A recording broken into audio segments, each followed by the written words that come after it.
GRD ત્યારે થાય છે જ્યારે પેટનો એસિડ ફરી ખોરાકની નળીમાં પાછો આવે છે.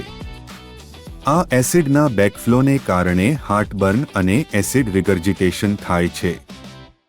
પણ જીઆરડી એ ફક્ત હાર્ટબર્ન નથી. તે ગળવામાં મુશ્કેલી, લાંબા સમય સુધી ગળાનો દુખાવો, દાંતના પેઢાનો સોજો, ગળામાં ખારાશ અને દાંતનું ઘસાવવું પણ કરી શકે છે.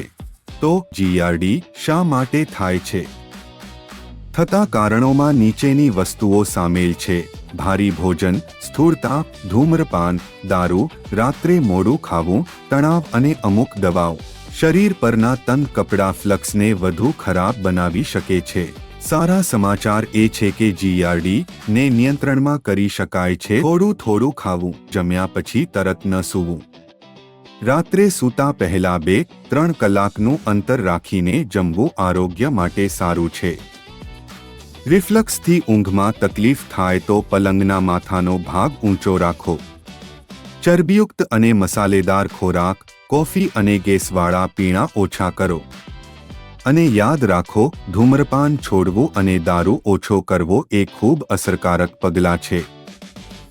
જો તમને નીચેના લક્ષણો હોય તો તમારા ડોક્ટરનો સંપર્ક કરો. નાના ફેરફારથી મોટો ફરક પડે છે. તમે પેટનું ધ્યાન રાખશો તો એ પણ તમારું ધ્યાન રાખશે.